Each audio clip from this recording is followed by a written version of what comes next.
Bugungi kunda diabet haqida eshitmagan odamning o'zi kam, ammo ko'pchilik bilmaydi, bu kasallik qanday boshlanadi, nimalar uni asta-sekin yaqinlashtiradi. Har kuni bizning hayot tarzimiz, ovqatlanish odatlarimiz, hatto uyqu rejimimiz ham tanamizda diabet urug'larini ekmoqda.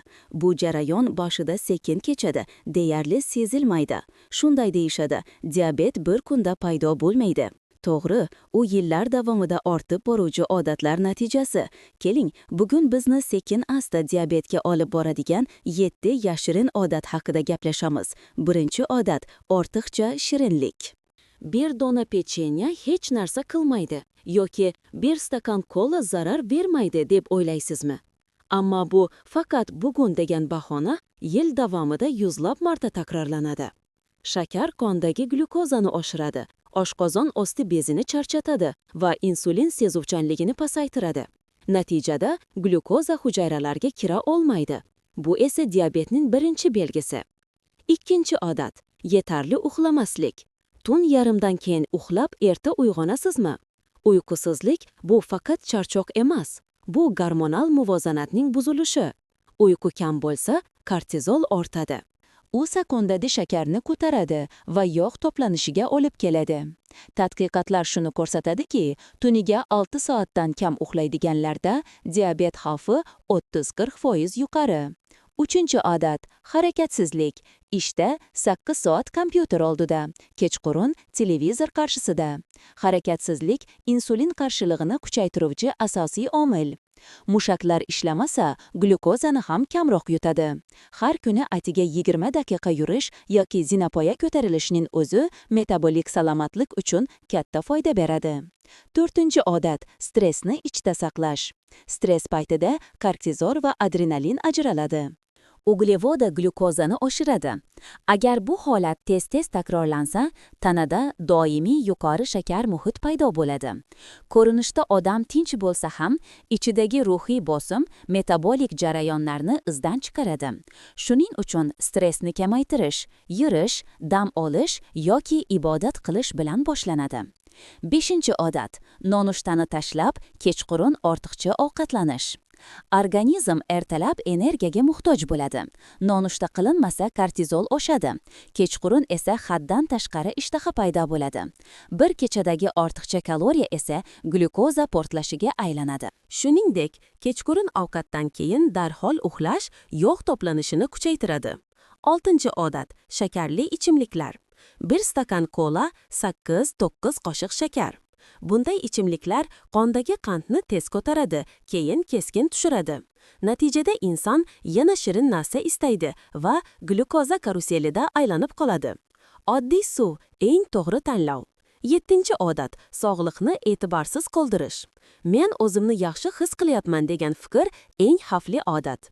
Diabetning dastlabki belgisi ko'pincha sezilmaydi. Faqat chanqoqlik, tez-tez siyish yoki ozgina ko'z xiralashuvi bo'lishi mumkin. Shuning uchun har yili tahlil topshirish va shifokor ko'rigidan o'tish zarur. Xulosa, diabet bu bir kunda paydo bo'ladigan kasallik emas. Bu odatlar yig'indisi. Shakarni kamaytiring. Kuniga 20 daqiqa yurishga vaqt ajrating. Stressni kamaytiring. Eng muhimi, tanangizni tinglang. Agar charchoq, og'iz qurishi yoki kuchli chanqoqlik sezsangiz, bu signallarga befarq bo'lmang. O'z bilgancha davolanish emas, balki shifokor bilan maslahatlashish eng to'g'ri yo'l. Tanangiz sizga gapiryapti, uni eshiting. Diabet haqida gap ketganda, ko'pchilik faqat shakarni ayblaydi. Ammo aslida ildiz yanada chuqurroq. Turmush tarzi, ruhiy holat va tanamizni qanday tinglashimizda. Diabetni zamonaviy davrning jim epidemiyasi deyishadi. Chunki u ko'pincha sezilmasdan yillar davomida rivojlanadi. Bugun biz siz bilan bu kasallikka sekin-asta olib boradigan yashirin odatlarning ichki mexanizmlariga nazar tashlaymiz.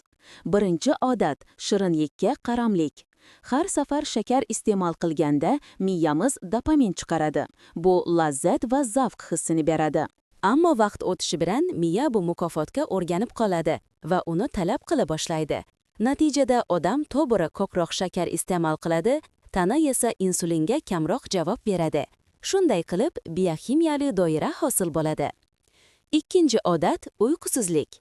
Uyqu faqat dam olish emas, balki tananing qayta tiklanish jarayoni. Yetarli uyqu bo'lmasa, nafaqat kortizol, balki ishtaha gormonlari ham izdan chiqadi.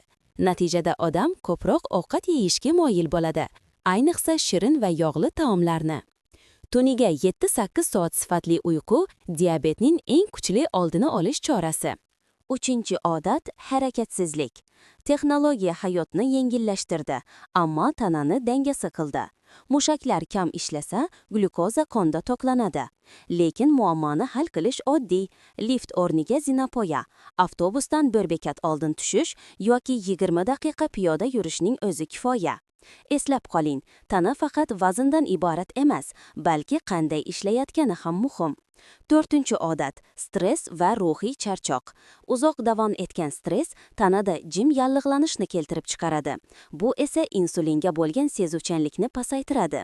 Ruhiy bosimni ichida to'plamang. Kimdir ibodat qiladi, kimdir yuradi, musiqa tinglaydi yoki kitob o'qiydi. Ruhiy tinchlik bu jismoniy sog'liqning ajralmas qismi. 5-odat ovqatlanish ritmining buzilishi. Nonushtani tashlab, kechqurun ko'p yeyish eng keng tarqalgan xato.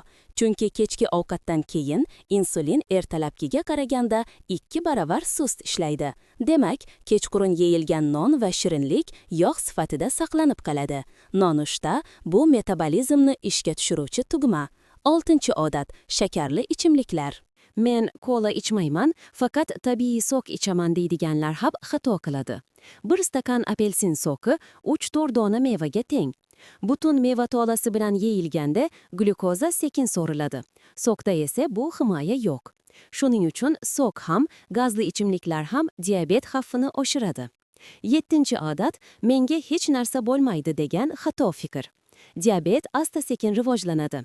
Avval biroz oshgan ko'rsatkichlar, keyin charchoq, so'ng ko'z xiralashuvi.